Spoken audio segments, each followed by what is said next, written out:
Welcome back to the channel and welcome back to another edition. Why the camera so close? Or is the mic close? Out the way.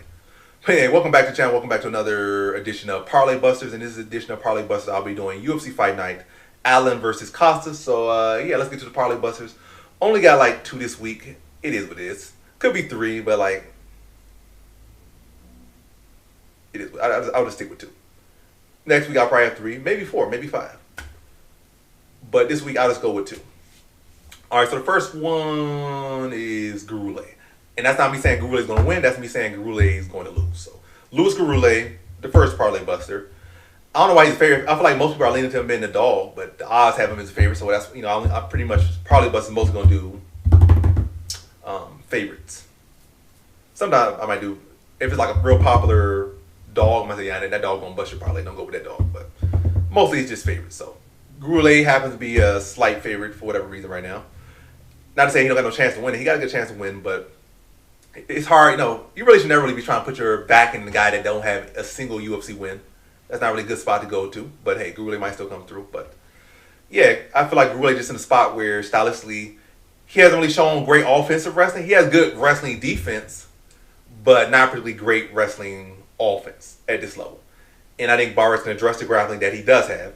And Barras has more power. He has been able to win at the UFC level. Not much either, but he has been able to win. That's a big feather in his cap in this one. And I think Barras can address the grappling of Gurule. Again, Gurule is a fighter, especially at this level, more so a defensive grappler than an offensive grappler. So he's a defensive grappler, not really great offensive wrestler. Has not really shown any real great offensive wrestling success at all at this level. And then Barras is the more dangerous striker. So I think Barras can address the grappling stylistically and be the better striker. Maybe put him out, maybe decision him, but I don't think Gurule should be the underdog. I don't think he should be the favorite. I think he should be the underdog. And I think as an underdog, he's a decent underdog. But I feel like more so in this matchup, it's like, would I say his dog or pass? No, but if you're feeling confident in Gurule, I don't feel like he's one of the people you should be feeling any particular great confidence in him. And especially not as a favorite, that's what I'm saying. That's how I'll say it. As a favorite, you should not be feeling any great confidence in him, but we shall see at the end of the day. We shall see. But yeah, I think the stylistic matchup favors Barras is what I'm trying to say. And the next one, I think this really the biggest parlay bust of the week is Ardell Yan. Not to say that so many people are putting great confidence in her, but by no means should she be as big a favorite as she is. I feel like this should be Pick'em or a slight favorite, but she's like a minus 180. Matter, I'm not even gonna look it up right now. I was about to look it up, but she's the favorite. I think she's clearly the favorite, and it's almost 2-1. If not 2-1, it's almost 2-1 odds for Ardell Yan. Why should a obvious, like the most obvious journeyman woman in the world, like the most obvious, you take away her female features and take her face and stick it on some average looking Caucasian male, look like every journeyman that has ever existed in combat sports ever, and she fights like it. She's a female version of the very common fighter journeyman. Like she looks like that, and she fights like that. That's what I'm saying. And those people should never be no 2-1 favorites or close to 2-1 favorites. She can't really strike. She got a little bit of power, a little bit of like I said. She can do a little bit of everything, and she's tough. And that's the same exact thing as the male journeyman. Like can do a little bit of everything, nothing particularly well, but enough. So she fights a fighter that maybe she got a little size advantage on. She can do a little of this. A fighter that's less skilled, she can do a little bit of that. But Viana, I think Viana has enough tools to be able to beat Ardell Yan. And we can't forget that she lost to Shauna Bannon clearly. She lost to Shauna Bannon. Ardell Yan's output's not consistently that high. And even if it's decently high, she had, again, go back to the Bannon fight. A fight that, was competitive. Maybe she could do she could did a lot more to try to win the fight. But she just chose not to. And that's even worse. Having the ability to put volume out there and still just not going out there and putting your full foot forward. And it's not like she got stung. It's not like she was particularly gassed. She just mentally just chose or just didn't do it. Like I said, you had the capability. You weren't exhausted. You weren't gassed. You just let Shauna Bannon just outwork you in the third. Like you just look like you just let it happen. So that's worse. So when it's like physically, you can always improve your cardio, but if it's mentally, you just not letting your hands go at times. Especially in a fight that was winnable, and it was not like you had to worry about no big counter or no takedown. And you just don't go, again, that's a worse thing. So that mentally mean a lot of times, sometimes you're just going to mentally just lose fights for yourself. And Viana on her side, she has only really lost to amazing talent as far as her recent loss. She's like In her last 5, she's like 4-5 or 3-5, however it may be.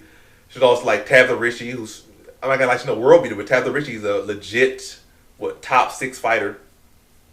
She lost to Amram, amazing talent. Lost to and probably gonna be a future top 5, top 10, maybe a champion in the future. Lost to Jillian Robertson. Jillian Robertson is like a legit top 5 fighter right now in women in her weight class. So she's losing to legit studs, whereas Ardell Yan is losing to Shauna Bannon, who's never gonna sniff top 15. And Ardell Yan never gonna sniff top 15. So Viana has been in it with much better competition. She can strike pretty well. She can grapple well. She's a full virtuoso. She just obviously the same with Ardell Yan. She just fought the best, and she's obviously not the best. Ardell Yan fight the same people. She's gonna do about the same hard work, so like that. They both clearly aren't the best. Poliana Viana just fought the best and saw that she was not the best. She was an easy layup for the best fighters in the weight class. Ardell Yan couldn't even get to the best fighters in the weight class. If she gets through here, I'm not counting her out. I'm not saying she can't win this fight. She can win. But I like Viana much better as a dog. You're thinking Ardell Yan, putting money on Ardell Yan, you're just stupid. Win, lose, or draw, you're stupid. You put money on. Matter of fact, you can put $1 million. $1 million on. Come back with $1 million. I'll still say you're stupid for putting money on it because you're even stupid for risking that. Just because you jump in a train track and you survive, don't mean that's a smart decision. Matter of fact, you jump in a train track, the train hits you, you survive, and you get some gold from it, and become rich for life. You weren't smart. You were just extremely lucky. Not to say that this comparison, but I'm saying it's just a dumb pick. The smart pick is Viana. But the smartest pick is not just to leave it alone. But yeah, if you're going to pick someone here, pick Poliana Viana. Viana, because again, she can strike, she can grapple. Same with Ardell Yan. And this is a fight where a big step down for Viana. She was saying her ex-boyfriend, ex-fling, for everybody to have a big fight next time. I think she's going to want to stick her in the UFC. And she's going to want to put on some performance. So I expect her in good shape. I expect her trying to win it here. And I can see her just outworking Ardell Yan here. Just winning a little bit more, having extra little reason, extra little fuel in her chest. You know, a little more coal, a little more heat in her engine. You know, giving everything going on, giving a big step down. And, you know, wanting to put on a performance and wanting to stick in the UFC. Like, she definitely don't want to get cut. She's definitely want to still be in the spotlight. So this is going to be, you know, one of the fights when her back's against the wall, get a step down competition, and she could rise to especially as an underdog. Like, these type of fights where these journeywomen, like journeyman, journeywoman, they're both journey people. But, yeah, when these fight, like, you'd be like, so much trying to count them out, and then they get their back against the wall. You think you're smart picking against, they're 0-3 in their last fight. They're about to be cut. I can't wait till they cut. And they go out there and win, and they go out there and win again, and they go back and lose 3 fights again. So, I've seen plenty of fighters of this skill level or lesser be put back against the wall, similar position, and you just think just because, they're doing this, so this loser who's never even done half of what they've done, gonna win because they haven't been looking good because they've been fighting the best. Like, that's not sensible predicting. That's not sensible betting.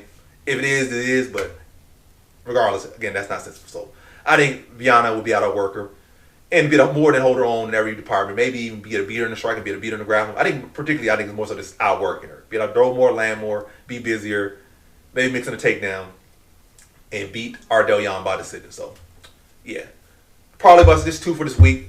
Number uno, the biggest parlay bust this week gonna be Ardell Yan. Just completely moronic pick if you're picking Ardell Yan. Win, lose, or draw, moronic pick. Like I said, might as well jump in the train track. Even you win, might as well jump in the train track for picking that and feeling happy about that. Like, you should jump in the train track, regardless. And then next one is Gurule. Not a bad pick, but I don't think he's gonna win. But if he does win, cool. But I think at least one of those two are likely to bust your parlays, Ardell Yan and Gurule. But Ardell Yan is extremely dumb. Is a pick. But yeah, again, the parlay bust for this week. You're picking these fighters, especially you're putting in a parlay, they will likely bust your parlay for this week. And those are Louis Gurule and Alice Ardell Yan. And those have been the parlay busters for this week. UFC Fight Night, Allen versus Costa. Thanks for watching. Like, comment, subscribe, and come back for more videos. Peace.